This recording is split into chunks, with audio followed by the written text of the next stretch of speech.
بسم الله الرحمن الرحيم. In the name of Allah, the Beneficent, the Merciful. Assalamu alaikum wa rahmatullahi wa barakatuhu. Innal hamdulillah nahmaduhu wa nasta'inuhu wa nastaghfiruhu wa na'udhu billahi min shururi anfusina wa min sayyiati a'malina. May yahdihillahu fala mudilla lahu wa may yudlil fala hadiya lahu. Wa ashhadu an la ilaha illallah wahdahu la sharika lahu wa ashhadu anna Muhammadan abduhu wa rasuluhu amma ba'd. Faqad qala Allahu ta'ala fil Qur'anil Alim wal Furqanil Majid. A'udhu billahi minash shaitanir rajim. Bismillahir rahmanir rahim. Wa qul ja'al haqq wa sahaqal batil. Innal batila kana sahuka. Qala Rasulullah sallallahu alaihi wasallam. Inna astaqal hadisi kitabullah wa khairal hadiyi hadi Muhammadin sallallahu alaihi wasallam. Wa sharral umuri muhdasatuha wa kullu muhdasatin bid'a wa kullu bid'atin lalala wa kullu lalalatin finnar. வார்த்தைகளில் சிறந்தது அல்லாஹ்வினுடைய வார்த்தை, வழிகாட்டுதலில் சிறந்தது பெருமானார் ஸல்லல்லாஹு அலைஹி வஸல்லம் அவர்களுடைய வழிகாட்டுதல், செயல்களில் தீயது மார்க்கத்தின் பெயரால் புதிதாக உண்டாக்கப்படுவது. மார்க்கத்தின் பெயரால் புதிதாக உண்டாக்கப்படுகின்ற ஒவ்வொரு செயலும் பிதஅத் அனாச்சாரம், ஒவ்வொரு அனாச்சாரமும் வழிகேடு, ஒவ்வொரு வழிகேடும் நரகத்தில் கொண்டு போய் சேர்த்துவிடும் என்று அல்லாஹ்வினுடைய தூதர் தன்னுடைய ஒவ்வொரு சொற்பொழிவின் போதும் மக்களுக்கு நினைவூட்டி எச்சரிக்கை செய்ததை உங்களுக்கு நினைவுபடுத்தியவனாக என்னுடைய இந்த உரையை நான் ஆரம்பம் செய்கிறேன். கண்ணியத்திற்குரிய சகோதர சகோதரிகளே, புனிதமிக்க ரமலான் மாதத்தை நாம் அடைந்திருக்கிறோம். இந்த ரமலான் மாதம் சென்ற வருடம் மிக நெருக்கடியான ஒரு கொரோனா காலகட்டத்தில், ஊரடங்கு காலகட்டத்தில் போன வருட ரமலானை நம்ம எதிர்கொண்டோம். அந்த வகையில் இந்த வருட ரமலானும் அந்த அளவுக்கு நெருக்கடி இல்லாவிட்டாலும் சில கட்டுப்பாடுகளோடு தான் உலகம் முழுவதும் நாம் இந்த ரமலான் மாதத்தை எதிர்கொண்டிருக்கிறோம். கத்தார் மாதிரியான சில வளைகுடா நாடுகளில் முழுமையான ஊரடங்கு போட்டிருக்கிறாங்க. இப்போ நம்ம சவுதியில் சில கட்டுப்பாடுகளோடு வழிபாடுகள் நடத்துவதற்கு அனுமதி கொடுத்துருக்குறாங்க. இன்னும் இந்தியா, இலங்கை மாதிரியான நாடுகளில் வேறு வேறு மாதிரியான கட்டுப்பாடுகளை போட்டிருக்கிறாங்க. அப்போ எது எப்படி இருந்தாலும் நாம் இந்த ரமலானை அடைந்து விட்டோம். அல்லாஹ்வுக்கு எல்லா புகழும். இந்த ரமலான் மாதத்தை நாம் இன்னும் சிறப்பான முறையில் நம்முடைய வணக்க வழிபாடுகளை எங்கிருந்தாலும், பள்ளியிலே தொழுவதற்கான வாய்ப்புகள், மத வழிபாட்டு தலங்களுக்கு அனுமதி கிடைக்கப்பட்ட நாடுகள், அது மாதிரியான இடங்களில் வாழக்கூடியவர்கள் நீங்கள் அந்த கொரோனா பாதுகாப்பு முன்னெச்சரிக்கை நடவடிக்கைகளோடு, சமூக இடைவெளிகளோடு, இந்த ஹேண்ட் சானிடைசர், மாஸ்க்கு, கிளவுஸ் என்று நம்மை நாம் பாதுகாத்துக் கொள்வதற்கும் பிறருக்கு எந்த விதமான தொல்லைகளை நாம் ஏற்படுத்தி விடாமல் இருக்கவும் இங்கே அரசாங்கம் சொல்லக்கூடிய அந்த பாதுகாப்பு வழிமுறைகளுக்கு உட்பட்டு நாம் நம்முடைய வழிபாடுகளை அமைத்து கொள்ள வேண்டும். ஒவ்வொரு நாடுகளில் ஒவ்வொரு மாதிரியான கட்டுப்பாடுகள் இருப்பதனால தான் எங்கெங்கே நீங்கள் வாழ்கிறீங்களோ அந்தந்த நாட்டுக்கு ஏற்ற மாதிரி உங்களுடைய வழிபாடுகள் யாருக்கும் எவ்வித தொந்தரவையும் ஏற்படுத்தி விடாத வகையில், யாருக்கும் தீங்கிழைக்காத வகையில் நாம் இந்த ரமலான் மாதத்தை எதிர்கொள்வோம் இன்ஷா அல்லாஹ். இந்த ரமலான் மாதத்தை பொறுத்த வரைக்கும் அன்பிற்குரிய சகோதர சகோதரிகளே, நம்ம உலக காரியங்களில் உலகத்தில் ஏதாவது ஒரு தேவையை அடைந்து கொள்வதற்காக பல்வேறு வகையான ஆஃபர்களை ஒவ்வொரு மாதங்களும் உலக காரியங்களுக்கு போடுவாங்க. இப்போ உதாரணத்திற்கு ஆடி மாத ஆஃபர்னு போடுவாங்க, ஆடி தள்ளுபடி அப்படின்னு போடுவாங்க. அந்த நேரத்தில் நாம் போய் ஆடைகள் எடுத்துக்கொள்வதற்கு, புதிய ஆடைகள் வாங்குவது மற்ற நாட்களில் வாங்குறதை விட இந்த ஆடி தள்ளுபடியில் கொஞ்சம் விலை மலிவாக கிடைக்கும். அதே போல் அந்த Deepavali offer, Ramzan offer, Pongal offer, இப்படியெல்லாம் நம்முடைய நாடுகளில் உலகத்தில் ஒரு டிவி வாங்குறதுக்கு ஒரு மார்ச் மேலான்னு ஒன்று போடுவாங்க. இயர் எண்டு சேல்னு வாகனங்கள் வாங்கும்போது இயர் எண்டு வருட கடைசி விற்பனைன்னு சொல்லி அதுக்கு சில ஆஃபர்கள் போடுவாங்க. இப்படியெல்லாம் உலகத்தில் ஒரு டிவி வாங்கணும்னா, ஒரு ஃப்ரிட்ஜ் வாங்கணும்னா, ஒரு ட்ரெஸ் எடுக்கணும்னா, ஒரு வீட்டுக்கு தேவையான பொருட்களை வாங்குவதற்கு, ஒரு வாகனம், காரு, பைக்குன்னு வாங்குவதற்கு, இதுக்கெல்லாம் உலகத்தில் ஆஃபர்களை போடுறாங்க. அந்த ஆஃபர்கள் போடும்போது அதை காத்திருந்து அதை நோக்கி திட்டமிடக்கூடிய நடுத்தர பாமர மக்களும் நம்ம இடத்துல இருக்கிறாங்க. இந்த நேரத்தில் நம்ம இந்த பொருளை வாங்குறதை விட இதில் ஆஃபர் போடுவாங்க.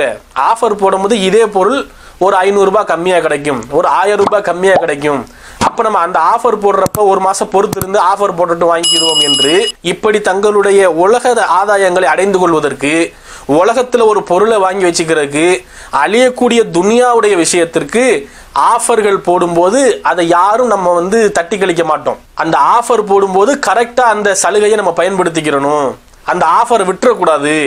மற்ற நேரத்தில் வாங்குறத விட இந்த ஆஃபரில் வாங்குறது நமக்கு ஃபாயிதா தானே அப்படின்னு அழியக்கூடிய துனியாவில் அழியக்கூடிய பொருட்கள், ட்ரெஸ்ஸு, இது மாதிரி வீட்டு உபகரணங்கள், பைக்கு, கார் என்று இது மாதிரியான அழியக்கூடிய பொருட்கள் அழியக்கூடிய துனியாவுடைய விஷயத்துக்கு இவ்வளவு ஐடியா பண்ணி ஒரு ஆஃபர் போடும்போது விட்டுறக்கூடாதுன்னு அவ்வளவு நம்ம மதிநுட்பமாக அதை புத்திசாலித்தனமாக நம்ம பயன்படுத்திக்கிறோம். ஆனால் இந்த அழியக்கூடிய துனியாவை விட நிரந்தரமான மறுமை வாழ்க்கை இருக்குது. அந்த மறுமை வாழ்க்கைக்கு ஆஃபர் போட்டிருக்கிறான் அல்லாஹ் இந்த ரமலான் மாசத்துல. இந்த ரமலானுடைய மாசம் எப்படிப்பட்டது? எப்படி இந்த ஆடி தள்ளுபடி, இது மார்ச் மேலா, அது இயர் எண்டு சேலு, இப்படி எல்லாம் எப்படி உலகத்துல ஆஃபர் போடுறாங்களோ அது மாதிரி அல்லாஹ் ரப்புல் ஆலமீன் நமக்கு மறுமைக்கு ஒரு ஆஃபர் போட்டிருக்கிறான். இது ரமலானோட மாசம். இந்த ரமலான் மாசத்துல நீங்கள் செய்யக்கூடிய அமல்கள் அதிகமாக நீங்கள் ஏனைய மாதங்களில் செய்கிறதை விட இந்த மாதத்தில் செய்வது பன்மடங்காக உங்களுக்கு நன்மைகளை வாரி வழங்கக்கூடிய மாதம், இறையொருள் பொழிகின்ற மாதம், அல்லாஹ் நமக்கு மறுமைக்கு ஆஃபர் போட்டிருக்கிற மாதம். அப்போ இந்த மாதத்தை நம்ம எவ்வளவு கவனமாக இதை விட்டுவிடலாமா? எப்படி ஒரு ஆடி தள்ளுபடிக்கு எவ்வளவு கவனம் செலுத்துறோம், அதை விட லட்சம் மடங்கு கவனமாக இந்த ரமலான் மாசத்தில் இருக்க வேண்டாம்? இந்த ரமலான்ல அல்லாஹ் நமக்கு மறுமைக்கு ஆஃபர் போட்டிருக்கிறானே, சொர்க்கத்துக்கு போறதுக்கான, சொர்க்கத்தில் ஒரு வீட்டை கட்டுறதுக்காக ஆஃபர் போட்டிருக்கிறான்ல.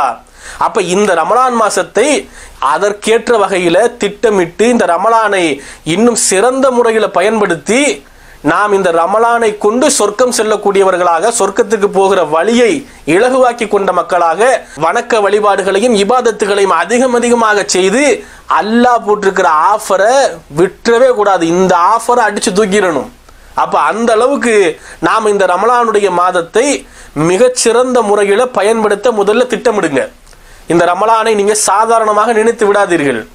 எத்தனையோ பேருக்கு இந்த ரமலானுடைய பாக்கியம் கிடைக்கவில்லை. சென்ற ஆண்டு ரமலான் மாதம் நம்மோடு இருந்தவர்கள் இந்த வருடம் நம்மோடு ரமலானில் இல்லை, மரணித்து விட்டார்கள். சிலருக்கு அந்த பாக்கியம் கிடைக்கவில்லை, சிலர் நோய்வாய்ப்பட்டிருக்கிறார்கள். போன வருடம் ரமலானில் ஆரோக்கியமாக இருந்தவர்கள் இந்த வருடம் நோய்வாய்ப்பட்டிருக்கிறார்கள். நோன்பு நோக்க முடியாத நிலையில, வணக்க வழிபாடுகளை செய்ய முடியாத நிலையில பலகீனப்பட்டு போயிருக்கிறார்கள். அதெல்லாம் நமக்கு ஒரு படிப்பினை. நமக்கு ஆயுளையும் நீட்டித்து நம்முடைய உடல் ஆரோக்கியத்தையும் வழங்கி இந்த ரமலானை அல்லாஹ் ரப்புல் ஆலமீன் நமக்கு கொடுத்திருக்கிறான்னா அல்லாஹ் நமக்கு இதுக்கு போட்டிருக்கிற ஒரு ஆஃபர். இப்படிப்பட்ட இந்த ரமலான் மாதத்தை அடைந்தும் ஆரோக்கியமான நிலையில் அடைந்தும் இந்த மாதத்துல வணக்க வழிபாடுகள், நோன்பு, இபாதத்து என்று வணக்க வழிபாடுகள்ல செலவிடாம இந்த மாசத்தையும் வருஷம் முழுவதும் வீணடிச்ச மாதிரி இந்த மாதத்தையும் ஒருத்தன் வீணடிச்சு கை சேதப்பட்டு போறான் என்றால் அவனை விட ஒரு முட்டாள் இருக்க முடியாது. ஆகவே இந்த ரமலானுடைய மாசத்தை நாம் மிக மிக மிக கவனத்தோடும் இறையச்சத்தோடும் இந்த ரமலானை நாம பூர்த்தி செய்ய வேண்டும். அந்த நீயத்தை முதல்ல உள்ளத்துல வச்சுக்கிறங்க. இந்த ரமலானை அனைத்து நோன்புகளையும் சரிவர நோற்று வணக்க வழிபாடுகளை சரிவர செய்து இறைவனுடைய பொருத்தத்தை பெறக்கூடிய வகையில இந்த ரமலான் எனக்கு அமைந்து கொள்ள வேண்டும் என்கிற உள்ளத்துல நீங்கள் அதை நினைத்து கொள்ளுங்கள். ஏன்னா ரமலானுடைய நோக்கமே என்னன்னு பாத்தீங்கன்னா இறையச்சத்தை ஏற்படுத்திக் கொள்வதுதான். இந்த நோன்பினுடைய நோக்கமே என்ன? இறையச்சத்தை அதிகப்படுத்திக் கொள்வதுதான் நோன்பினுடைய நோக்கம். நம்ம நோன்பு வைக்கிறது எதுக்குன்னு மக்கள் மத்தியில கேட்டீங்கன்னா பலரும் பலவிதமான வியாக்கியானங்களை சொல்லுவாங்க. அதாவது பணக்காரர்களுக்கு இந்த பசினா என்னன்னு, பசியுடைய அருமை தெரியாது, ஏழைகளுக்கு எப்படி பசிக்குதுன்னு அந்த பசியின் அருமையை உணர்வதற்காகத்தான் இந்த நோன்பு வைக்கிறோம் அப்படின்னு நம்மளாக இந்த காரணங்களை சொல்லிக்கிட்டு இருப்போம். மருத்துவ ரீதியில பல நன்மைகள் இருக்குது, விஞ்ஞான ரீதியில இந்த மாதிரி 11 மாத ஒரு உணவு பழக்கம், அதிலிருந்து முற்றிலும் மாறுபட்ட வகையில நோன்பு என்கிற ஒரு மாசம் நம்முடைய உடலுக்கு நம்மளே ஒரு புத்துணர்ச்சி ஏற்படுத்திக்கிறோம், இதனால உடலில் ஏற்படக்கூடிய பல மாற்றங்கள் நன்மை பயக்கக்கூடிய மாற்றங்களாக இருக்குதுன்னு சொல்லி மருத்துவ ரீதியாக விஞ்ஞான ரீதியாக நமக்கு தோன்றிய பல காரணங்களை நம்ம சொல்லுவோம். இதெல்லாம் ஒரு புறம் இருந்தாலும் இதெல்லாம் நம்ம சொல்லக்கூடிய நம்ம கண்டுபிடித்த காரணங்கள் தானே தவிர இதெல்லாம் அல்லாஹ் சொல்லிய நோக்கம் அல்ல.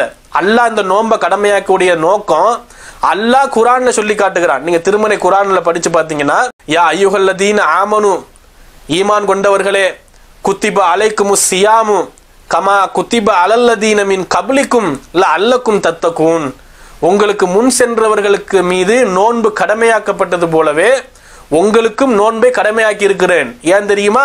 அல்லக்கும் தத்தக்கூன், நீங்கள் இரையச்சமுடையவர்களாக ஆக வேண்டும் என்பதற்காகத்தான் நோன்பை அல்லாஹ் கடமையாக்கி இருக்கிறான். நோன்பினுடைய நோக்கத்தை அல்லாஹ் சொல்றான். உங்களுக்கு முன்னிருந்த சமுதாயம், முன் சென்றவர்களுக்கும் இந்த நோன்பு கடமையாக்கப்பட்டிருது. அதுபோலதான் உங்களுடைய முஹம்மது நபியுடைய உம்மத்து உங்களுக்கும் நோன்பு கடமையாக்கப்பட்டிருக்கு. எதற்காக கடமையாக்கப்பட்டிருக்கு? அல்லக்கும் தத்தக்கூன், நீங்கள் இரையச்சமுடையவர்களாக ஆக வேண்டும் என்பதற்காக, இரையச்சவாதிகளாக ஆவதற்காகத்தான் அல்லாஹ் ரப்புல் ஆலமீன் நமக்கு நோன்பை கடமையாக்கி இருக்கிறான். அப்ப இந்த நோன்பினுடைய நோக்கம், அல்லாஹ் சொல்லுகிற நோக்கம் இரையச்சத்தை பெற்றுக்கொள்வது. இன்னைக்கு நாம் இந்த நோன்பு முடித்த பிறகு நாம் அந்த இரையச்சம் நமக்கு பூஸ்டப் ஆகணும். ஒரு பயிற்சியாக நமக்கு இரையச்சத்தை அதிகரித்துக் கொள்வதற்கான ஒரு பயிற்சி தான் இந்த ரமலானுடைய மாதம், இந்த நோன்பு. ஆனால் எத்தனை பேருக்கு அந்த பாக்கியம் கிடைக்கிறது? சரிவர இதை யார் நிவர்த்தி செய்யறோம்? கொஞ்சம் யோசிச்சு பாருங்க. இப்போ உலகத்துல ஒரு மாசத்துக்கு ஒரு விஷயத்தை கத்துக்கிறதுக்கு ட்ரைனிங் போறோம். ஒரு கார் ஓட்டுறதுக்கு ஒருத்தர் ட்ரைனிங் போறாரு. ஒரு டிரைவிங் ஸ்கூல்ல போய் வண்டி ஓட்ட கத்துக்கிறாரு. ஒரு மாசம் பயிற்சி எடுத்துட்டு ஒரு மாசம் கழிச்சு அவ வண்டியை ஸ்டார்ட் பண்ண தெரியல, வண்டி ஓட்ட தெரியலண்டா, ஒரு மாசம் கார் ஓட்டுறதுக்கு பயிற்சி எடுத்தியப்ப அதனுடைய பலன் என்ன? ஒரு மாசம் வண்டி ஓட்ட பயிற்சி எடுத்து டிரைவிங் ஸ்கூலுக்கு போய் பயிற்சி எடுத்து வந்தும் வாகனத்தை ஓட்ட தெரியவில்லை, வாகனத்தை ஸ்டார்ட் பண்ணவே தெரியவில்லை என்றால் அப்ப நீ எடுத்த பயிற்சி வீணானது. ஒருத்தர் டைப் ரைட்டிங் கத்துக்கிறதுக்கு போறாரு. ஒரு மாசம் நல்லா டைப் ரைட்டிங் கத்துக்கிட்டாரு, ஸ்பீடா டைப் படிக்க கத்துக்கிட்டாரு. டைப் படிக்க கத்துக்கிட்டு ஒரு மாசம் கழிச்சு வர்றாரு, டைப் பண்ண தெரியல. அப்ப நீ ஒரு மாசம் எடுத்த பயிற்சி வீணானதா போயிடுமே. ஸ்போக்கன் இங்கிலீஷ் கிளாஸ்னு ஒருத்தர் போறாரு. ஒரு மாசம் நீ இங்கிலீஷ் பேசி பழக போறேன், ஸ்போக்கன் இங்கிலீஷ்ல போய் நல்லா ஃப்ளூயண்டா இங்கிலீஷ் பேசுறதுக்கு ஒரு மாதம் கடுமையான பயிற்சி. ஒரு மாத பயிற்சி முடிந்த பிறகு இங்கிலீஷ்ல ஏபிசிடி தெரியல ஒருத்தருக்கு, ஏபிசிடியே தெரியல என்று சொன்னா அப்ப எவ்வளவு பெரிய அந்த ஒரு மாசம் எடுத்த பயிற்சியினுடைய பலன் என்ன? ஒரு மாசம் இங்கிலீஷ் பேசுறதுக்கு தானே கத்துக்கிறதுக்கு போனீங்க. ஆங்கில பயிற்சி, நான் இங்கிலீஷ் பேசுறதுக்கு ஸ்போக்கன் இங்கிலீஷ் கத்துக்கிறேன் ஒரு மாசம் பயிற்சிக்கு போனவர் ஒரு மாதம் முடிந்த பிறகு ஏபிசிடியே சொல்ல தெரியவில்லை என்றால் எடுத்த பயிற்சி ஒரு மாதம் வீணா போய்விட்டது. அதுபோலதான் இந்த ரமலானை அடைந்து, ரமலான் எதற்கு நமக்கு பயிற்சியா இருக்குது? இரையச்சத்தை பெறுவதற்கான பயிற்சி. அல்லக்கும் தத்தக்கூன், நீங்கள் இரையச்சமுடையவர்களாக ஆக வேண்டும் என்பதற்காகத்தான் நோன்பு கடமையாக்கி இருக்குது. அப்ப இந்த ஒரு மாத காலம் நாம் இந்த நோன்புல, ரமலான் மாதத்துல வணக்க வழிபாடுகள், இபாதத்துகள் என்று இறைவனுடைய நெருக்கத்தை நாம் அதிகப்படுத்தி கொண்டு, இரையச்சத்தை அதிகப்படுத்தி கொண்டு, இந்த ரமலான் முடிஞ்சு ஒரு மாத பயிற்சியை முடிச்சு வெளியே வந்தால் நமக்கு இரையச்சம் பூஸ்டப் ஆகணும். ஆனா நிதர்சனத்துல என்ன நடந்துகிட்டு இருக்குது? தொழுகைக்கு மக்கள் வரக்கூடியதை பாருங்களேன். முதல் திராவியாவுக்கு நல்ல கூட்டம் ஜேஜேன்னு இருக்கும். அப்புறம் அப்படியே ரெண்டாவது திராவியா, மூணாவது நோன்பு, நாலாவது நோன்புன்னு அப்படியே குறைஞ்சுக்கிட்டே போவாங்க, படிப்படியா குறைவாக. அப்புறம் அந்த 21 அந்த கடைசி ஒரு 10 நாள் வரும்போது ஒரு கூட்டம் வரும். அப்புறம் 27ஆம் கிழமைக்கு ஜேஜேண்டு பள்ளியை நிரம்பி வழியும். அப்புறம் கடைசி நோன்புல கடைசி திராவியான்ட்டு அதுக்கு ஒரு கூட்டம் வரும். அப்புறம் அன்னைக்கு அடுத்த நாள் பெருநாள் தொழுகைக்கு ஒரு மிகப்பெரும் கூட்டம். பெருநாள் தொழுகை முடிஞ்சதோட பெருநாள் சட்டையை கலட்டி ஆங்கர்ல மாட்டின மாதிரி புது சட்டையை கலட்டி கொடியில மாட்டிடுவோம்ல, அந்த மாதிரி போட்டிருந்த இரையச்சம், ஈமானு எல்லாத்தையும் சட்டையோட கலட்டி ஆங்கர்ல மாட்டிட்டு பெருநாள் தொழுகை முடிஞ்சதோட அன்னைக்கு பெருநாள் அன்றைக்கு லொஹருக்கு 4 பேர் தான். பள்ளிவாசலுடைய பரிதாப நிலை என்ன? பெருநாளுக்கு ஜேஜேண்டு நின்ற கூட்டம், பெருநாள் அன்றைக்கு லொஹர் தொழுகைக்கு வெறும் 4 பேர். அப்ப இந்த அளவுக்கு நம்முடைய சமுதாயம் இருக்கிறது என்று சொன்னால் அப்ப நீங்க ஒரு மாதம் எடுத்த பயிற்சியினுடைய பலன் என்ன? ஒரு மாத காலம் நோன்பு, ரமலான், வணக்க வழிபாடு, இபாதத்து, இரவு தொழுகை, இப்படி இருந்த நீங்கள் ரமலான் முடிந்த பிறகு அல்லக்கும் தத்தக்கும், நீங்கள் இரையச்சம் பெற வேண்டும் அல்லாஹ் சொன்னானே, இரையச்சத்தை பெற்றீர்களா? பெருநாள் முடிஞ்சதோட பெருநாள் சட்டையை கழட்டி வைக்கிற மாதிரி உங்களுடைய ஈமானையும் இரையச்சத்தையும் சட்டையோட சட்டையா கழட்டி வச்சுட்டீங்களே. லொஹருக்கு ஆளக்கான 4 பேர் தான் நிக்கிறீங்க, அசருக்கு ஆளக்கான 3 பேர் தான் நிக்கிறீங்க. அப்ப இப்படி நம்ம இருக்கிறோம் என்று சொன்னால் இந்த ஒரு மாத காலம் நம்ம எடுத்த பயிற்சி வீணா போய்விடுமே. இதுக்கு என்ன பலன் இருக்கு மறுமையில? அல்லாஹ் என்ன கேட்க மாட்டான்? இதெல்லாம் கேட்க மாட்டானா? உனக்கு ரமலான் மாசம் ஒரு மாசம் தான் உனக்கு வணக்க வழிபாடுக்குன்னு அல்லாஹ் சொல்லி இருக்கிறானா? பிற மாதங்கள்ல உங்களுக்கு வணக்க வழிபாடுகள் கிடையாதா? பிற நாட்கள்ல, ரமலான் அல்லாத நாட்கள்ல அல்லாஹ் நமக்கு தொழுகையை கடமையாக்கவில்லையா? நம்முடைய இரையச்சத்தை அதிகரிக்கக்கூடிய காரியங்களை ரமலான் அல்லாத நாட்கள்ல நம்ம செய்யக்கூடாதா? அப்ப ஏன் நாம இப்படி பலகீனமாக இருக்கிறோம்? அனைவரும் நம்மை நாமளே இந்த கேள்வியை கேட்டுக்கொள்ள வேண்டும். நம்மளை நம்மளே மாத்திக்கணும். இன்ஷா அல்லாஹ் இந்த ரமலான்ல இருந்தாவது நாம் இந்த உள்ளத்துல நாம நினைச்சா மாற முடியுங்க. எல்லாத்துக்கும் ஷைத்தானுடைய ஊசலாட்டம், நம்முடைய உள்ளத்துல ஊசலாட்டத்தை போடுவான். அந்த ஷைத்தானை நம்ம தான் அடிச்சு துரத்தணும்.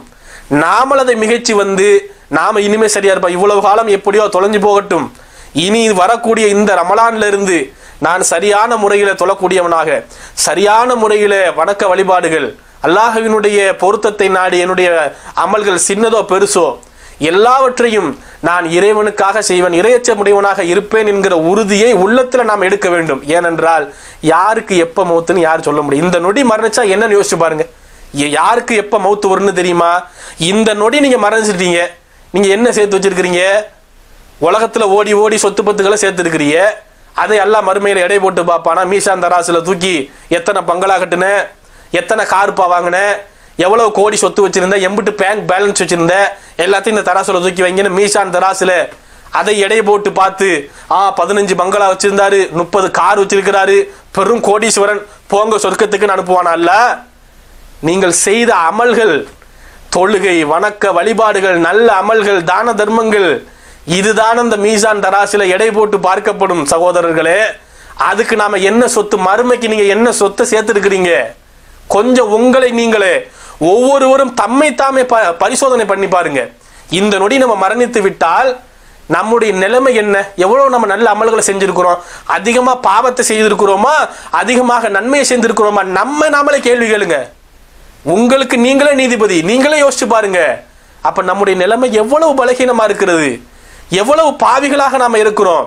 அப்படிப்பட்ட நேரத்துல அல்லாஹ் நமக்கு இந்த ரமலானை கொடுத்திருக்கிறான, ஆஃபர் போட்டிருக்கிறானே, மறுமைக்கான ஆஃபர், விழுந்துறணும், சஜிதால விழுந்துறணும். இந்த ரமலானுல கண்ணீர் மல்க நம்ம செய்த கடந்த கால பாவங்களுக்காக இறைவனிடத்துல சரணாகதி அடைஞ்சி சரண்டர் ஆகி, நாம அடிமை, என்னுடைய ரப்புல் ஆலமீன் தான் என்னுடைய எஜமானன், இறைவா என்னை மன்னிச்சு, நான் கடந்த காலத்தில் எவ்வளோ பாவங்கள், எவ்வளோ தவறுகளை செஞ்சுட்டேன், இனிமேல் நான் திருந்தி வாழ்வதற்கு என்னுடைய ஈமான் அதிகப்படுத்து, எனக்கு உன்னுடைய தொடர்போடு, உன்னுடைய இறையச்சமுடைய உள்ளமாக, உன்னோடு தொடர்புடைய உள்ளமாக என்னுடைய உள்ளத்துல இறையச்சத்தை அதிகமாக்குன்னு உளமாற துவா செய்யுங்க. இறைவன் புறத்துல நெருங்குங்கள். இந்த ரமலானை அதற்குரிய மறுமைக்கு ஆஃபர் போட்ட மாதமாக எடுத்துக்கொள்ளுங்கள். உங்களுக்கு நீங்களே பரிசோதனை பண்ணிக் கொள்ளுங்கள்.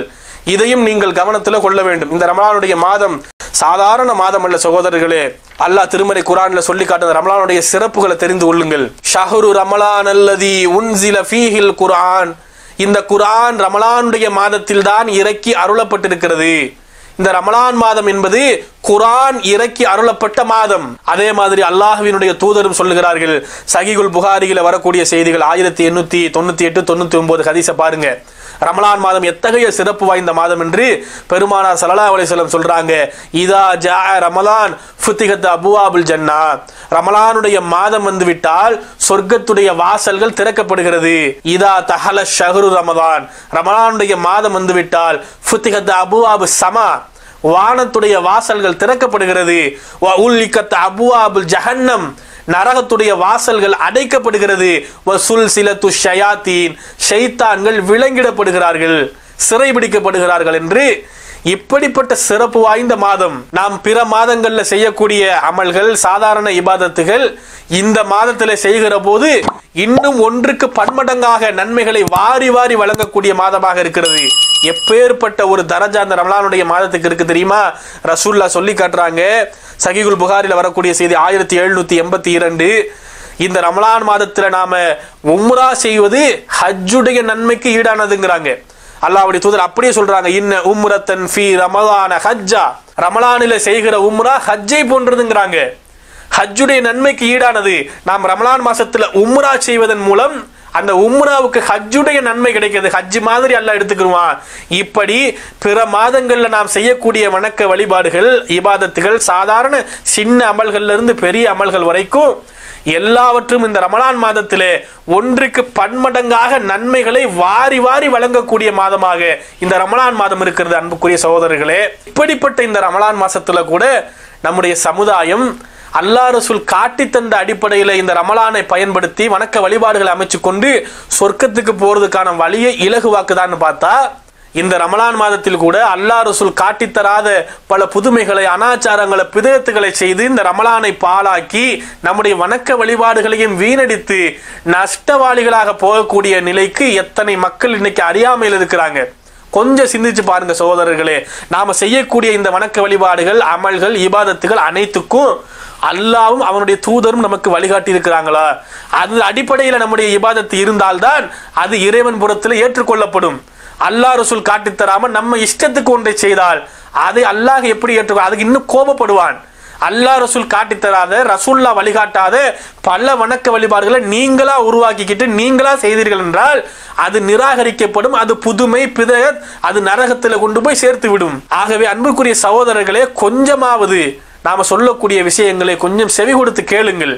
உங்களுடைய நன்மைக்கு தான் சொல்றோம். இதுல யார் சொல்றா, இவர் எந்த ஜமாத்து, அவர் சுன்ன ஜமாத்தா, இவர் தௌஹி ஜமாத்தா, இவர் சலபியா, அவர் சூஃபியா என்று எந்த விதமான இது போன்ற இயக்க வேறுபாடுகளை எல்லாம் ஒரு கணம் சற்று ஒதுக்கி வைத்துவிட்டு நீங்களும் நாமும் ஏற்றுக்கொண்ட ஒன்று இருக்கிறது. அல்லாஹ் ரசூல், அல்லாஹ்வுடைய திருமறை குரான், நபிகளாருடைய ஹதீஸ்கள். இந்த குரானில் இருந்தும் ஹதீஸில் இருந்தும் நமக்கு சரியான வழிகாட்டுதல் இருந்தால் நாம் அதை பின்பற்றுவோம். இந்த குரான் ஹதீஸில் இல்லாமல் வேறு யாரோ பிற்காலத்தில் உண்டாக்கி இருந்தால், வேறு யாரோ எதையோ வணக்கம் என்று சொல்லிக் கொடுத்திருந்தால் அதையே நாம செய்ய வேண்டும். அதனால் என்ன நன்மை கிடைக்கும்? அல்லாஹ் ரசூல் சொன்னதானங்க மார்க்கம். அல்லாஹ் ரசூல் சொல்லாததை புதுசாக பின்னாடி வந்தவர்கள் உருவாக்கினால் அதனால் என்ன பலன்? ஒரு பலனும் கிடையாது.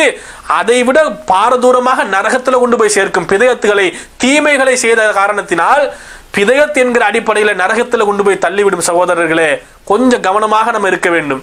இந்த உலக காரியத்துக்கு எவ்வளவு கவனம் செலுத்துறீங்க? உலகத்துல ஒரு வீடு வாங்க போறவரு சும்மா போனோன்னா காசு கொடுத்து ஒரு வீட்டை வாங்கிடுவீங்களா? அந்த வீட்டை பத்தி விசாரிக்கிறீங்க.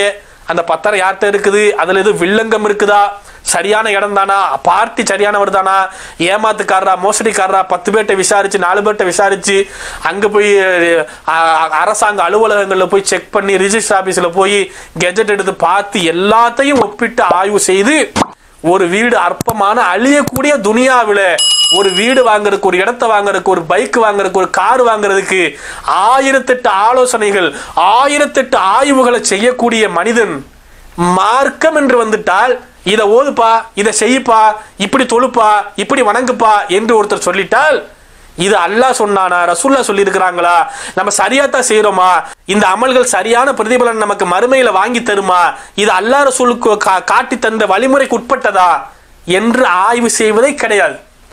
ஒருத்தர் சொல்லி இதை ஓதுங்கப்பான்னு சொன்னா ஓதுறது, இதை செய்ப்பான்னு சொன்னா செய்யறது, இப்படி ஒரு வணக்கத்தை செய்யணும் செய்யறது. என்ன, யார் சொன்னது, இது என்ன ஆதாரம் இருக்குது? எது ஒன்றையும் கேட்காம ஒரு அழியக்கூடிய துனியாவுக்கு 1008 கேள்வி கேட்கிற மனிதன் இந்த நிலையான மறுமை வாழ்க்கை, மறுமையில ஒரு வீடை வாங்க போறீங்க, மறுமையில சொர்க்கத்துல உங்களுக்கு ஒரு வீடு கட்ட போறான்ல, அப்படிப்பட்ட நிலைமையில அதுக்கு எத்தனை கொஸ்டின் நீங்க கேட்கணும், எவ்வளவு ஆய்வு பண்ணணும். நம்ம சரியா தான் செய்யறோமா, தொழுகத்தான் செய்யறோம், சரியா தொழுகிறோமா, நோன்பு தான் வைக்கிறோம், சரியா வைக்கிறோமா, அல்லாஹ் ரசூல் காட்டி தந்தபடி தான் நம்முடைய வணக்க வழிபாடு இருக்குதா என்று இதுல அந்த கவனத்துல உலகத்துல காட்டுற அக்கறையில லட்சத்துல ஒரு புள்ளி அளவு கூட, ஒரு எம்மி அளவு கூட நீங்க இந்த மார்க்க விஷயத்துக்கு காட்ட மாட்டேங்கிறீங்களே அருமை சகோதரர்களே. எவ்வளவு வேதனையாக இருக்கு. சிந்திச்சு பாருங்க. யார் எதை சொன்னாலும், யார் எதை மார்க்கம் என்று உங்களிடத்துல சொல்ல வந்தாலும் அல்லாஹ் ரசூல்கிட்ட இருந்து ஆதாரத்தை கேளுங்க. இப்படி சொல்றீங்களப்ப இதுக்கு என்ன ஆதாரம்? அல்லாஹ் ரசூல் சொன்னாங்களா, ரசூல்ல அப்படி வழிகாட்டினாங்களா, காட்டுங்க, எடுத்து காட்டுங்க. அப்படி எடுத்து காட்ட முடியல, அல்லாஹ் ரசூல் சொல்லாத ஒன்னை ஏன் என்னிடத்துல திணிக்கிறீங்க? அல்லாஹ் ரசூல் வழிகாட்டல இந்த மார்க்கம் நிறைவு செய்யப்பட்டு பூர்த்தி செய்யப்பட்ட மார்க்கம். ரசூல்லாவோடு இந்த மார்க்கம் நிறைவடைந்து விட்டது. ரசூலுக்கு பிறகு நீங்க புதுசா மார்க்கம் என்று உண்டாக்குறீங்க. இந்த கேள்வியை கேட்டிருந்தால் அன்றைக்கே இந்த பிதகத்துகளுடைய வாசல்கள் அடைக்கப்பட்டிருக்குமே. கேட்க தவறிட்டோமே சகோதரர்களே. கொஞ்சம் சிந்திச்சு பாருங்க. இந்த ரமலான் மாசத்துல மட்டும் எம்பிட்டு பிதகத்துகள் நடக்குதுன்னு பாருங்க. நோம்புல இருந்து ஆரம்பிங்க. நோம்பு வைக்கிற நீயத்து ஃபர்ஸ்ட், நோம்பு வைக்கிறதுக்கு ஒரு நீயத்து, நவைத்து சௌமகதின் அன்னதாயி ஃபர்லி ரமலானி அப்படின்னு ஒரு நீயத்து. இதுதான் நோம்பு வைக்கிறதுக்கே நீயத்தான். இது எங்கப்பா இருந்துச்சு? யார்ட்டையாவது கேளுங்க. இது எங்க இருந்துச்சு? குரான்ல இருக்குதா நவைத்து சௌமகதின்? இல்ல. ஹதீஸ்லயாவது இருக்குதா? ரசூல்லா இப்படி சொல்லி கொடுத்தாங்களா? நோன்பு வைக்கும் போது நோன்பு வைக்க நீயத் என்று இதை உட்கார்ந்துக்கிட்டு ஓதணும். நவைத்து சௌமகதின் அன்னதாயி ஃபர்லி ரமலானி ஹாதிசனத்தின்னு இதை ஓதுங்கன்னு ரசூல்லா சொன்னாங்களா? அல்லாஹ் சொன்னானா? இது எங்கப்பா இருக்குதுன்ட்டு கொஞ்சம் கேட்டு பாருங்க. ஒரு உலகத்துல ஒரு வீடு வாங்க, கார் வாங்க விசாரிக்கிறீல்ல, அழியக்கூடிய துனியாவுக்கு 1008 கேள்வி கேட்குறீங்கல்ல, இந்த ஒரு கேள்வியை கேளுங்க சகோதரர்களே. நவைத்து சௌமகதின் எங்க இருக்குது? அல்லாஹ் சொன்னானா? குரான்ல இருந்தா காட்டுங்க, ஹதீஸ்ல இருந்தா காட்டுங்க. அப்ப ஒட்டுமொத்த குரான், ஒட்டுமொத்த ஹதீஸ் எங்க தேடி பார்த்தாலும் இதை அல்லாஹ்வோ ரசூலோ சொல்லி கொடுக்கவில்லை. பின்னாடி யாரோ விட்டு அடிச்சது. எந்த ஹதீஸ் கிதாபிலையும் நவைத்து சௌமகதின் என்கிற நோன்பு வைக்கும் நீயத்து என்று ஒன்று இல்லவே இல்லை. அப்ப அல்லாஹ்வுடைய தூதர் காட்டி தரல, குரான்ல இல்ல, அல்லாஹ் சொல்லல. அல்லாஹ் ரசூல் சொல்லாத ஒண்ணு இன்னைக்கு நம்ம சமுதாயத்துல நோன்பு வைக்கிறதுக்கு நீயத்தே இதுதான் ஆயிருக்குதுன்னா எங்க இந்த ஹோல் எங்க இருந்திருக்குது? இந்த ஓட்டை, இந்த மார்க்கத்துல இந்த ஓட்டையை போட்டது யாரு? அப்ப எதை வேணாலும் புகுத்தி மார்க்கம்னு வச்சிருக்கிறாங்களே, எந்த அளவுக்கு இது நம்ம சமுதாயத்துல இந்த நோன்பு வைக்கிற நீயத்து, நோன்பு திறக்கிற துவா, இதெல்லாம் எந்த அளவுக்கு பொறையோடி போய் கிடக்குதுன்னா, நம்ம ஊர்ல நோன்பு அட்டவணைன்ட்டு கார்டு அடிப்பா, பாக்கெட்ல வச்சுக்கிற மாதிரி, ரமலான் நோன்பு கால அட்டவணை அப்படின்னு போட்டு தேதி வாரியா நோன்பு திறக்கிற நேரம், சகர் நேரம், இதெல்லாம் போட்டு ஒரு அட்டை அடிச்சு கொடுப்பாங்க, சின்ன கார்டு, விசிட்டிங் கார்டு மாதிரி. அதுல பின்னாடி இது ஒரு போர்ஷனாவே வரும். நோன்பு வைக்கும் நீயத்து நவைத்து சௌமகதின், நோன்பு திறக்கும் துவா அல்லாஹும்ம லக்கசம்து அப்படின்னு சொல்லி இதையெல்லாம் நோன்பு திறக்கிற அட்டவணை கார்டுல அடிச்சு கொடுக்கிற அளவுக்கு இதெல்லாம் மக்கள் மத்தியில பரவி கொண்டிருக்கிறது. ஆனால் தேடி பார்த்தால் எந்த ஆதாரமும் இல்லை. நோன்பு வைக்கிற நீயத்தை அல்லாஹ்வோ ரசூலோ சொல்லவில்லை. யார் இதை சொல்றாங்களோ உங்க பகுதியில் இருக்கிற, உங்க மொஹல்லாவில் இருக்கிற அஜரத்துமார்கள்ட்ட கேளுங்க. அஜரத்து இதை சொல்றீங்களே, இது எங்க இருக்குன்னு எடுத்து காட்டுங்க. குரான்ல இருந்தா காட்டுங்க, ஹதீஸ்ல இருந்தா காட்டுங்க. அப்படி குரான் ஹதீஸ்ல இல்லைன்னா இதை யார் இந்த மார்க்கத்துல புகுத்துனது? அல்லாஹ் ரசூல் சொல்லாத ஒண்ணு எப்படி மார்க்கமானுச்சு? அல்லாஹ்வுக்கோ ரசூலுக்கோ தெரியாதது இன்னைக்கு நம்ம சமுதாயத்தில் நவைத்து சௌமகதின் தான் நோன்பு வைக்கிற துவா நியத்துன்னு ஆயிருக்குதுன்னா எங்கே இந்த கோட்டை நம்ம விட்டுட்டோமே, இதை நம்ம கோட்டை விட்டுவிட்டோமே. இந்த சமுதாயம் இன்னைக்கு இதை ஒரு பிதகத்தை செய்தா இல்லையா? அப்ப நீயத்தினால சாதாரணமா மனதில் எண்ணுவது, இன்னமல் ஆமாலு பின்னியாத், செயல்கள் எல்லாம் நீயத்தை பொறுத்தது, எண்ணத்தை பொறுத்ததுன்ட்டாங்க ரசூலுல்லாஹ். இதுக்கு நோன்பு வைக்கிறதுக்கு தனியாக இப்படி வார்த்தைகள்லாம் கிடையாது. நாம உள்ளத்துல நினைப்பதற்கு பெயர் தான் நீயத். நாம காலையில சகர் சாப்பிட்றோம்ல, காலை இன்னைக்கு நோன்புன்னு நமக்கு தெரியுதுல, நம்ம உள்ளத்துல நினைக்கிறோம்ல இன்னைக்கு நோன்பு வைக்க போறோம், இன்னைக்கு நம்ம ரமலானோட முதல் நோன்பு வைக்கிறோம், நம்ம இந்த ரமலான் முழுக்க நோன்பு வைக்க போறோம், நம்ம நைட்டு சகர் சாப்பிட போறோம், இப்படி நம்ம மனசுல தோன்றுறத மனசுல எண்ணுகிறோம்ல, இந்த எண்ணம் தான் நீயத். இப்படி நோன்பு வைக்கிற நீயத்தின்றி தனியா ஒரு வார்த்தை நவைத்து சௌமகதின் என்று ஒரு வழக்கமே இல்லை. அது அல்லாஹ்வோ ரசூலோ நமக்கு காட்டித்தரவில்லை, எந்த ஆதாரமும் இல்லை. அப்ப இதை நீங்க புரிஞ்சுக்கணும். அடுத்து நோன்பு திறக்கிறதுக்கு ஒரு துவா, நோன்பு திறக்கிற துவான்ட்டு அல்லாஹும்ம லக்கஸம்து வபிக ஆமன்துன்னு ஒண்ணு. இதையும் தேடி பார்த்தால் இது எல்லாமே பலகீனமான, மிக மிக மிக புறந்தள்ளப்பட வேண்டிய பலவீனமான லைஃபான ஹதீஸ்களாக இருக்கிறது. ஏற்றுக்கொள்ளக்கூடிய ஆதாரபூர்வமான நபிமொழிகளாக எதுவும் இல்லை. அப்ப நோன்பு வைப்பதற்கென்றோ திறப்பதற்கென்றோ பிரத்யேகமாக அரபியில சில மந்திர வார்த்தைகள்லாம் கிடையாது. நோன்பு வைக்கிறதுக்கு நம்ம உள்ளத்துல நினைப்பதுதான் நியத்து. நோன்பு திறப்பதற்கு எப்பவும் போல சாப்பிடக்கூடிய அந்த பிஸ்மில்லான்னு சொல்லி நீங்க நோன்பு திறக்க வேண்டியதுதான். தனிப்பட்ட எந்த துவாவும் நோன்பு திறக்கும் துவா என்று ஒன்று இல்லை. நோன்பு திறக்கும் போது நீங்கள் அதிகமாக துவா செய்யுங்க. உங்களுடைய தேவைகளை நோன்பு திறக்கிற நேரத்தில் துவா செய்யுங்கள். அது இறைவனிடத்தில் அதிகமாக கபுல் செய்யப்படுவதற்கு வாய்ப்பு இருக்கிறது. அதனால நோன்பு திறக்கிறதுக்கென்று தனியாக துவா கிடையாது. நோன்பு திறக்கிற நேரத்தில் உட்காந்து வீண் பேச்சு, வெட்டி பேச்சு பேசிக்கிட்டு இருக்காம அந்த நோன்பு திறக்கிறதுக்கு முன்னாடி இறைவனிடத்தில் கையேந்தி உங்க தேவைகளை, உங்க குறைகளை இறைவனிடத்தில் கேட்டு ஒவ்வொருவரும் அவரவர் கையேந்தி துவா செஞ்சுக்கிறீங்க. இதுதான் நாம நோன்பு நேரத்துல இந்த நோன்பு வைக்கிற துவா, நோன்பு திறக்கிற துவாங்கிறதுல உள்ள விஷயத்தை தெளிவாக நீங்க புரிந்து கொள்ள வேண்டும். இதுக்கு எந்த வகையில ஆதாரபூர்வமான மார்க்க ஆதாரங்கள் எதுவும் இல்லை. இப்ப அடுத்ததாக இந்த நோன்புடைய நேரத்தை எடுங்க. நோன்புடைய நேரம், இந்த நோன்பினுடைய நேரத்தை பொறுத்த வரைக்கும் இதுலயும் நம்ம கரெக்டா ரசூலுல்லாஹ் காட்டி தந்த அடிப்படையில சரியாதான் நம்ம இந்த நோன்பினுடைய நேரங்களை ஃபாலோ பண்றோமான்னு பார்த்தா இதுலயும் நம்ம சமுதாயம் பெரும்பான்மையான மக்கள் தவறான வழிகள்ல இருக்கிறாங்க. இப்ப இந்த நோன்பை பொறுத்த வரைக்கும் இதுல 2 முக்கியமான விஷயம் இருக்குது. ஒன்னு சகர் நேரம், இன்னொன்னு நோன்பு திறக்கிற நேரம், இஃப்தாருடைய நேரம். இப்ப இந்த சகருடைய நேரத்தை எடுத்துக்கிறீங்களேன். இந்த சகர் நேரத்துக்கு சகர் ஆரம்பிக்கிறதுன்னு ஒன்று இருக்கு, சகரை முடிக்கிறதுன்னு ஒன்று இருக்கு. சகருடைய துவக்க நேரம் எது, முடிவு நேரம் எது? நம்ம சமுதாயத்தில் உள்ள வழக்கத்தை பார்த்தீங்கன்னா ஒரு 2 மணி 2:30க்கெல்லாம் சகர் சாப்பிட்டு படுத்துருவாங்க. 2:30 மணி 3 மணிக்குள்ள. அதுக்கு வந்து பல்வேறு வகையான வழிமுறைகள் அந்த சஹருக்கு எழுப்பி விடுறதுக்கு. சில ஊர்களில் இப்போ எங்கள் ஊர்லலாம் பார்த்தீங்கன்னா தஃப்த் அடிச்சுக்கிட்டு சில மக்கள் வருவாங்க. இந்த ஃபக்கீர்கள் என்று சொல்லக்கூடியவர்கள் இரவு நேரத்தில் தஃப்த் அடிச்சுக்கிட்டு தெரு தெருவாக வந்து மக்கள் எழுப்பி விடுவாங்க. சில ஊர்களில் வந்து கொட்டு அடிக்கிறது, சில ஊர்களில் பள்ளிவாசல் மைக்க போட்டு அறிவிக்கிறது, சஹருடைய நேரம் ஆரம்பித்து விட்டது, சஹருடைய நேரம் முடிவடைந்து விட்டது. இப்படியெல்லாம் பள்ளிவாசல்களில் மைக்கு போட்டு அறிவிப்பாங்க. இப்படியெல்லாம் பல்வேறு வகையாக ஊருக்கு ஊர் நிறைய வித்தியாசமான வழிமுறைகளை கையாள்வார்கள். ஆனால் பெரும்பாலும் நீங்கள் பார்த்தீங்கன்னா இந்த சஹர் நேரம்ங்கிறது ஒரு 2:30 மணி 3 மணிக்கெல்லாம் சாப்பிட்டு படுத்துருவாங்க. அடுத்து ஃபஜர் தொழுகை ஒரு 4:30-5 மணிக்கு ஃபஜர்னு வச்சுக்கோங்களேன். 3 மணிக்கெல்லாம் சஹர் வச்சுட்டு ஒரு ரெஸ்ட்டு படுத்துடுறது, ஒரு குட்டி தூக்கம் போடுறது, அப்புறம் ஃபஜருக்கு எந்திரிச்சு போய்க்கிடுவோம்ட்டு 5 மணிக்கு அலாரம் வச்சு எந்திரிச்சு ஃபஜருக்கு போகக்கூடியவர்கள், சில பேர் ஃபஜரும் தொழாமல் படுத்து தூங்கக்கூடியவர்கள். அப்போ இந்த மாதிரி சஹர் என்பதை 2:30 மணி 3 மணிக்கெல்லாம் நள்ளிரவில் சாப்பிட்றீங்களே, இதுக்கு பேர் சஹரா? இதுதான் சஹருடைய உணவா? இதைத்தான் ரசூல்லா காமிச்சு தந்தாங்களா? கொஞ்சம் இதை நம்ம சிந்திச்சு பார்க்கணும்ல. அப்போ ரசூல்லா காலத்தில் இந்த சஹருடைய நேரம் எப்படி இருந்தது? சஹீஹுல் புகாரியில் வரக்கூடிய செய்தி 621-22 ஹதீஸ் எடுத்து படிங்க. இதில் ரசூல்லா என்ன பண்ணுறாங்கன்னா 2 முஅத்தின்களை நியமிக்கிறாங்க. பிலால் ரலியல்லாஹு அன்ஹு, அப்துல்லா இப்னு உம்மி மக்தூம் ரலியல்லாஹு அன்ஹு, இந்த 2 முஅத்தின்களை நியமித்து பிலால் ரலியல்லாஹு அன்ஹு பாங்கு சொன்னால் அது சஹர் நேரம் ஆரம்பிக்கிறது, சாப்பிட போகணும்னு அர்த்தம்.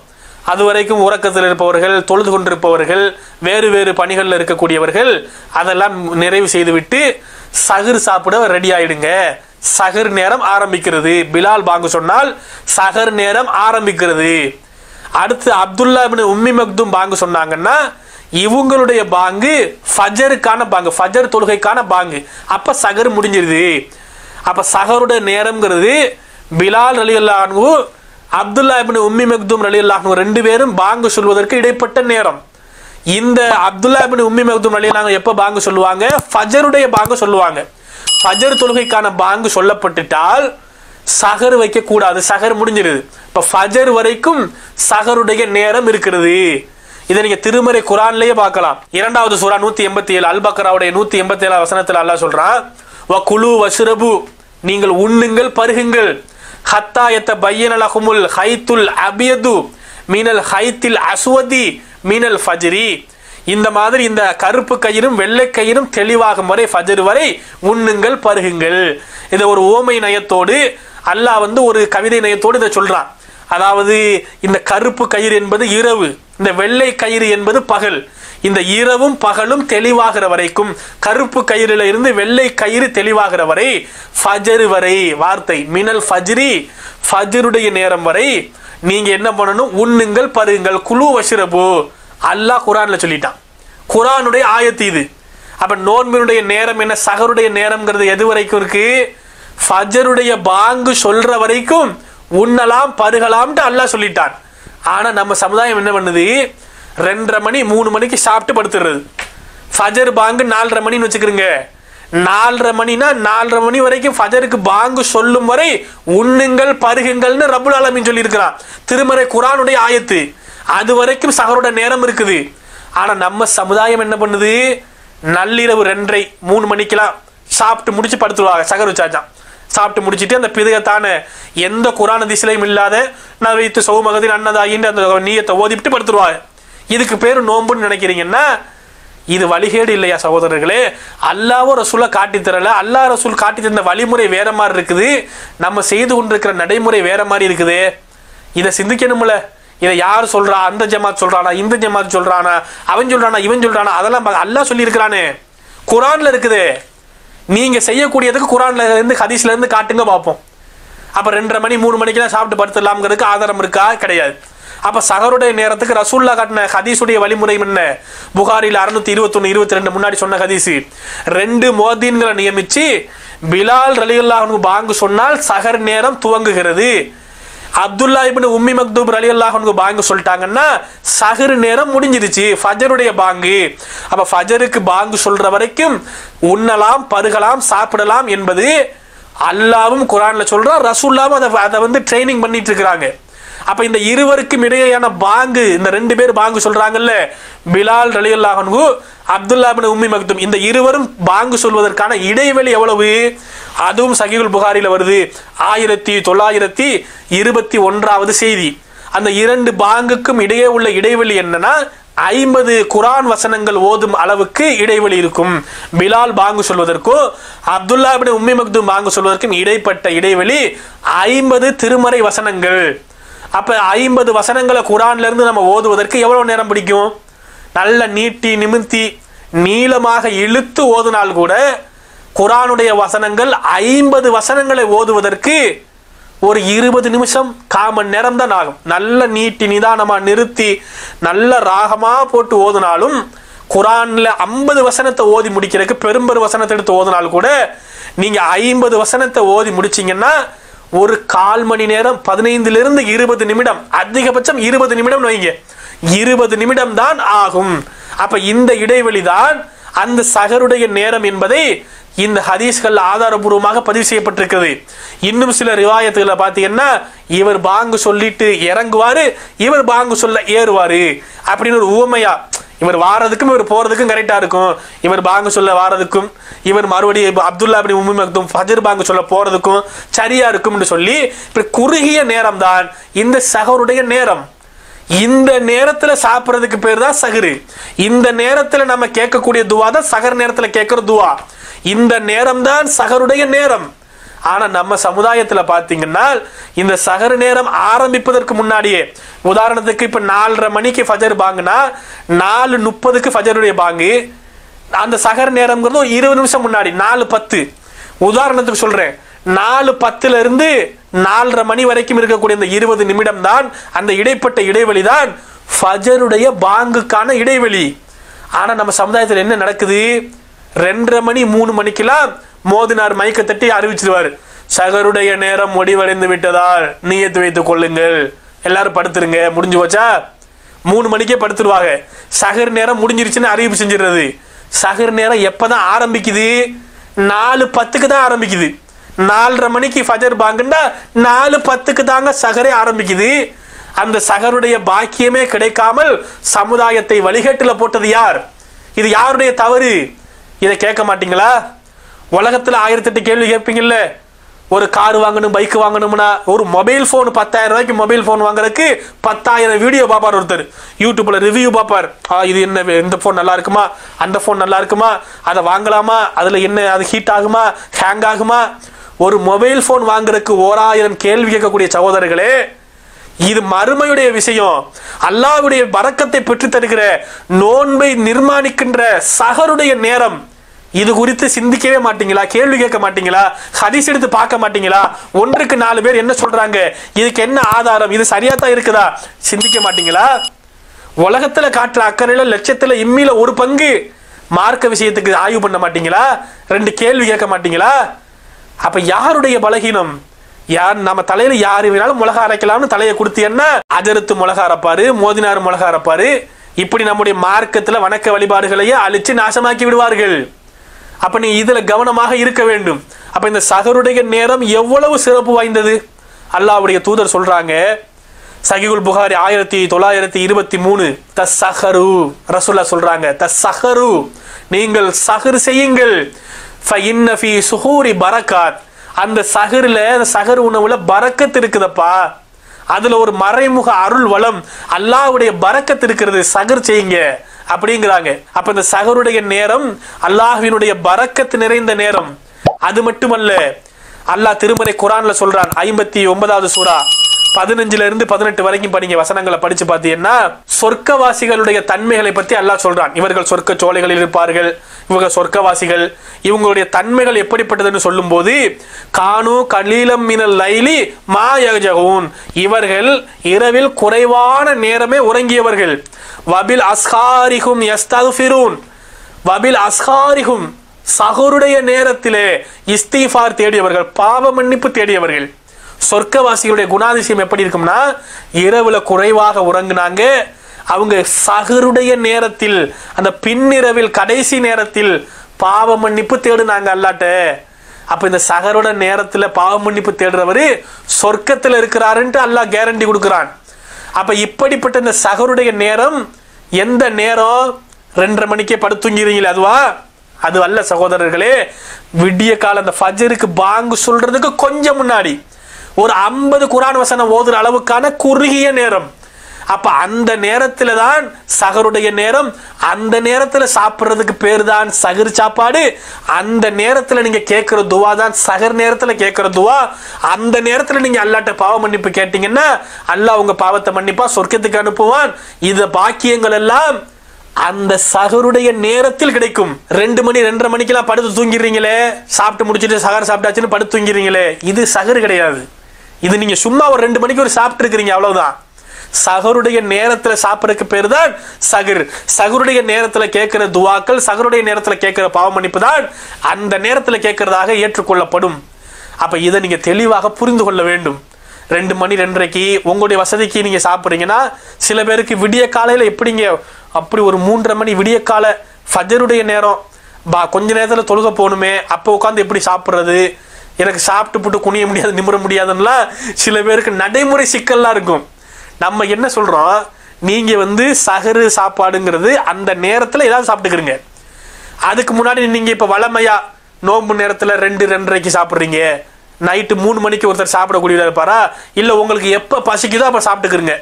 சாப்பிட்டு முடிச்சிட்டு இந்த சஹருட நேரத்துக்காக காத்திருங்கள்.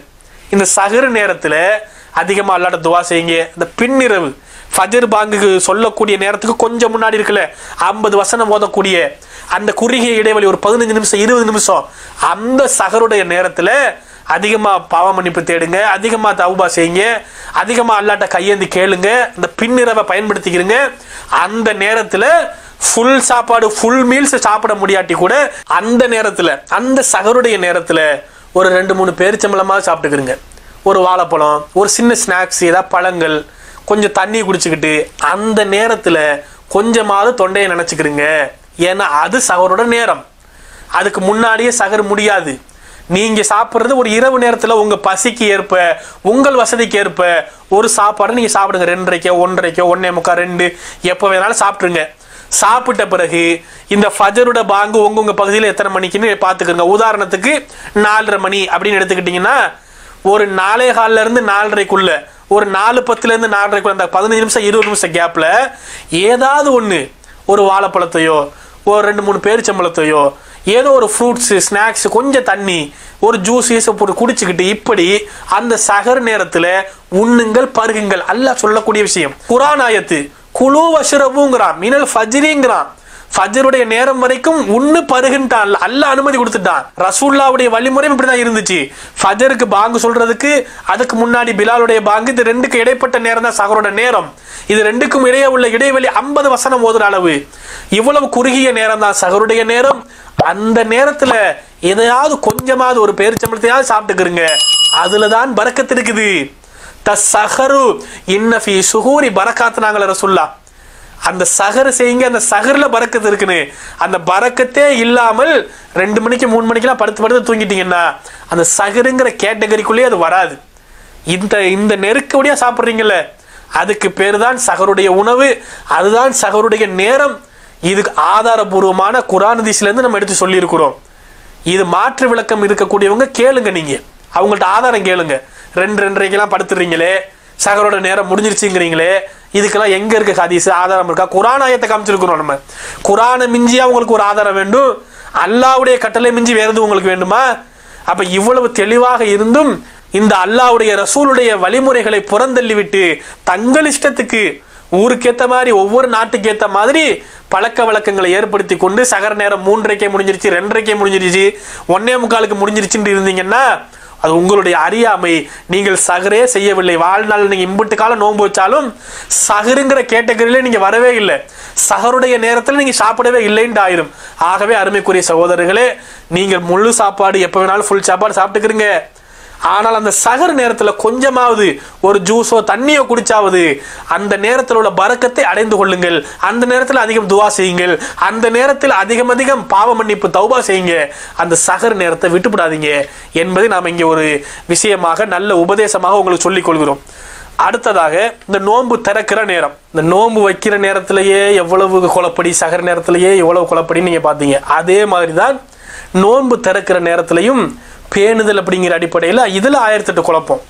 நோன்பு திறக்கிறதுங்கிறது மகரிபுடைய பாங்கு சொல்றாங்கல்ல, இரவு ஆரம்பிக்குதுல, அதுதான் நோன்பு திறக்கிற நேரம். மகரிபுக்கு பாங்கு சொன்ன உடனே நோன்பு திறக்கணும். ஆனால் நம்ம சமுதாயத்தில் மகரிபு பாங்கு ஒரு 6:20 வச்சுக்கோங்களேன். 6:20 மகரிபு பாங்கு சொன்னால் அப்பயே நோன்பு திறந்துடணும். மகரிபு பாங்கு சத்தம் காதில் விழுந்தாலே நோன்பு திறக்க ஆரம்பிச்சிடணும், பிஸ்மில்லான்னு சொல்லி நோன்பு திறந்துடணும். ஆனால் நம்ம சமுதாயத்தில் என்ன, பாங்கு சொல்லி முடிஞ்சு 6:20 பாங்குனா ஒரு 10 நிமிஷம் வெயிட் பண்ணுவாங்க, 6:30 மணிக்கு நோன்பு திறப்பாங்க, 10 நிமிஷம் பேணுதல். இப்படி தாமதப்படுத்தி திறப்பது நபி வழியா? இப்படிலாம் நோன்பு திறக்கிறதுக்கு ரசூலா நம்ம காட்டி தரலையே. நோன்பு திறக்கிற விரைவுபடுத்துங்கன்னாங்க. ரசூலா என்ன சொன்னாங்க? சஹீஹுல் புகாரில வரக்கூடிய செய்தி 1957 ஹதீஸ். அல்லாஹ்வுடைய தூதர் சொல்றாங்க, லா யஸாலுன் நாசு பி ஹைரின் மா அஜ்ஜலுல் ஃபித்ர். நோன்பு திறப்பதை விரைவுபடுத்துற காலமெல்லாம் மக்கள் நன்மைகளை இருப்பாங்கன்னாங்க. அப்ப நோன்பு திறக்கிறத விரைவுபடுத்தணும், விரைவாக நோன்பு திறக்கணும். அப்பதான் மக்கள் நன்மையில இருக்க முடியும். அப்ப இந்த நோன்பு திறக்கிறத தாமதப்படுத்தி இதுக்கு நேர் மாத்தமா ரசூல்லா சொல்லு பேச்ச கேட்காம 6:20 மகரிபட பாங்கு வந்துடும். இருந்தாலும் உட்கார்ந்து இருந்து 6:10 திறப்போம் என்று தொடர்ந்தால் இது ரசூல்லாவோட வழிமுறை அல்ல சகோதரர்களே. இதெல்லாம் நம்ம கவனமா சின்ன சின்ன விஷயங்களை கூட அல்லாஹ்வோட தூதர் நமக்கு வழிகாட்டி இருக்கிறாங்க. நோன்புக்கு மகரிபட பாங்கு சொல்லிட்டாங்களா, நோன்பு முடிஞ்சிருச்சு, அவ்வளவுதான், நோன்பு திறந்துட வேண்டியதுதான். அதை தாமதப்படுத்தி கொஞ்ச நேரம் ஆகட்டும், இன்னொரு 10 நிமிஷம் ஆகட்டும், 1/4 மணி நேரம் ஆகட்டும் என்றெல்லாம் நம்ம இஷ்டத்துக்கு நோன்பை தள்ளி போடக்கூடாது. நோன்பு திறக்கிற நேரத்தை தாமதப்படுத்தக்கூடாது, விரைவாக நோன்பு திறக்க வேண்டும் என்பது அல்லாஹ்வுடைய தூதர் நமக்கு காட்டி தந்திருக்கிற வழிமுறைகள். இதையத்தான் அல்லாஹ்வும் திருமறை குர்ஆன்ல சொல்றான். திருமறை குர்ஆன்ல இந்த நோன்பினுடைய முழுமைப்படுத்துதல், நோன்பை எப்ப நிறைவு செய்யணும்னு பார்த்தால் அல்லாஹ் குர்ஆன்ல சொல்லி காட்டுறான், இல லைலி, இந்த இரவு வரை முழுமைப்படுத்துங்கள் அப்படிங்கிறான்.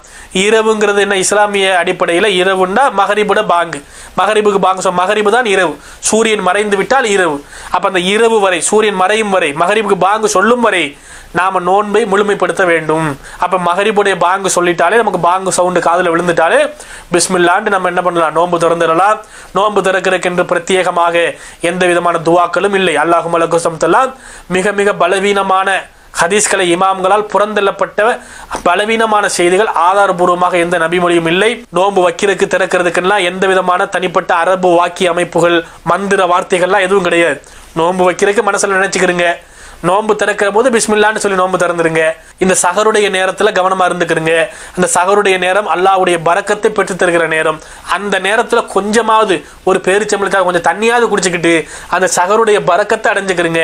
அந்த நேரத்தில் அதிகமா துவா செய்யுங்க. இப்ப நம்ம சொன்ன செய்திகளை எல்லாம் மறுபடி ஒரு முறை நீங்க மனதுல ஓட்டி பாருங்கள். இதுல ஏதாவது சந்தேகம், நம்ம சொன்னதுல உங்களுக்கு மாற்று கருத்து, மாற்று விளக்கம், வேறு ஆதாரங்கள் எதுவும் இருந்தாலும் தாராளமாக நீங்க கமெண்ட் பாக்ஸ்ல சொல்லுங்க. நீங்க சொல்வது சரியா இருந்தால் நம்ம அதை எடுத்து சொல்லுவோம். அப்படி உங்களிடத்துல ஆதாரம் இல்லை என்று சொன்னால் வரட்டு கௌரவம், பிடிவாதம் இதெல்லாம் இந்த ரமலான்ல வேண்டாம் சகோதரர்களே. இதை யாரு சொல்றா, இவர் சொல்றாரா, அவர் சொல்றாரா, அதெல்லாம் நீங்க பார்க்க வேண்டாம். எந்த ஜமாத் சொல்லுது, அந்த ஜமாத்தா, இந்த ஜமாத்தா, அந்த இயக்கம், இந்த இயக்கம், அதெல்லாம் பார்க்காதீங்க. அல்லாஹ்வும் ரசூலும் நமக்கு சொல்லி இருக்கிறாங்களா, ஏற்றுக்கொள்வோம். அல்லாஹ் ரசூல் நமக்கு இதை சொல்லவில்லையா, அதை புறக்கணிப்போம். அது தேவையற்ற ஒன்று, பின்னாடி உருவாக்கப்பட்டது என்கிற அடிப்படையில் உலகத்துல எவ்வளவோ விஷயங்களுக்கு எம்புட்டோ 1008 கேள்வி கேட்டு எல்லாத்தையும் யோசிச்சு ஒரு பிள்ளையை கொண்டு ஒரு பள்ளிக்கூடத்துல சேர்க்கிறதா இருந்தால் அதுக்கு 1008 ஆய்வுகள் செஞ்சு அந்த பள்ளிக்கூடம் நல்ல பள்ளிக்கூடமா, அங்க சேர்க்கலாமா, புள்ள வாழ்க்கை சரியா இருக்குமா, கரெக்டா படிப்பு சொல்லி கொடுப்பாங்களா, நல்லா படிப்பானா, இந்த கோச்சிங் நல்லா இருக்குமா என்று இவ்வளவு உலகத்துல ஒன்றுக்கு 1000 ஆய்வுகள் செய்யற மனுஷன் கொஞ்சமாவது மார்க்க விஷயத்துல அல்லாஹ் ரசூல் குர்ஆன் ஹதீஸின் வரும்போது மட்டும் அந்த சிந்தனை நரம்பு நமக்கு வேலை செய்ய மாட்டேங்குது. அந்த இடத்துல நம்ம சிந்தனை திரையிடப்படுதுனா இதுதான் சைத்தானுடைய வழிகேடு. இதை கொஞ்சம் ஒதுக்கிட்டு யார் எதை சொன்னாலும் மார்க்க ஆதாரம் இருக்கா, நீங்கள் இதை செய்ய சொல்றீங்க, இந்த துவா ஓதுங்கிறீங்க, நவைத்து சௌமகத்தின ஓதுப்பாங்கிறீங்க, அது அல்லாஹ்வோ ரசூலோ சொன்னாங்களா காட்டுங்க அப்படின்னு கேட்டு பாருங்க. அவங்கள்ட்ட எந்த பதிலும் வராது. அப்ப இதுல நீங்க ஆய்வு செஞ்சு இந்த ரமலான் மாசத்திலேயாவது இது மாதிரியான நம்ம செய்யக்கூடிய பிதஅத்துகள், சின்ன சின்ன தீமைகளை அலட்சியமாக கண்டுகொள்ளாமல் விட்டு விடாமல் இந்த தீமைகளை முற்றுமுழுதா புறக்கணிச்சு இந்த பிதஅத்துகளின் பக்கமும் போய்விடாமல் இதையும் புறக்கணித்து ஒதுங்கி முழுக்க முழுக்க நன்மையின் பக்கம், அல்லாஹ்வினுடைய பொருத்தத்தின் இறையச்சத்தின் பக்கம் நாம் நம்முடைய பாதையை அமைத்துக் கொள்ள வேண்டும். இறையச்சமுடையவர்களாக இந்த ரமலானை நாம் மாற்றிக்கொள்ள வேண்டும். இன்னும் நிறைய செய்திகள் அடுத்தடுத்து சொல்ல வேண்டியிருக்கிறது. இதுவே நீண்ட பதிவாக போக்கிட்டு இருக்கும். அதனால இன்றைய நிகழ்ச்சி இதோடு முடிச்சுக்கிடுவோம். அடுத்த பகுதியில் இன்னும் நோன்பு சம்பந்தமான ரமலான் தொடர்பான விடுபட்ட செய்திகள், இன்னும் நிறைய விஷயங்கள், இந்த ரமலான் இரவு தொழுகை, இன்னும் மற்ற விஷயங்கள்லாம் இருக்குது. அது குறித்தெல்லாம் அடுத்தடுத்த பதிவுகளில் அடுத்தடுத்த பாகங்களில் நம்ம வெளியிடுவோம். இன்ஷா அல்லாஹ் நீங்கள் துவா செய்யுங்க, அதிகம் அல்லாஹ்வுக்கு நன்றி செலுத்துங்க. இந்த ரமலான் மாதம் நமக்கு கிடைக்கப்பட்டிருக்கிறது, இதை வீணடித்து விடாதீர்கள். இந்த ரமலானை சரியான முறையில் அல்லாஹ் நமக்கு உலகத்தில் ஒரு ஆஃபர் போட்டிருக்கிறான். ஆடி தள்ளுபடி போட்டால் அங்கே ஒரு ட்ரெஸ் எடுக்கிறதுக்கு நம்ம தவறுவோமா? ஒரு சலுசா ஒரு மொபைல் ஃபோன் கிடைக்குது, ஒரு செல்போன் ஆஃபர் போட்டிருக்கிறான், ஒரு கார் பைக்கு ஆஃபர் போட்டிருந்தால் அதை விட்டுற மாட்டோம்னு அதில் எப்படி கவனமாக இருப்போம்? உலகத்தில் லாபகரமான வியாபாரம் பண்ணுறதுக்கு யோசிக்கிற நம்ம மறுமையுடைய லாபகரமான வியாபாரம், மறுமையில நமக்கு அதிகமான நன்மைகளை எடுத்து வைத்துக் கொள்ளக்கூடிய ஒரு மாதம். இந்த மாதத்தை விட்டுவிடாதீங்க, அலட்சியமா இருந்துடாதீங்க. அதிகம் இபாதத்தோடு அல்லாஹ்வுடைய நெருக்கத்தை பொருத்தத்தை பெறுகிற வகையில் இந்த மாதத்தை நீங்கள் அமைத்துக் கொள்ள வேண்டும். எங்களுக்காகவும் துவா செய்யுங்கள், உங்களுக்காகவும் அனைவருக்காகவும் நீங்கள் துவா செய்யுங்கள்.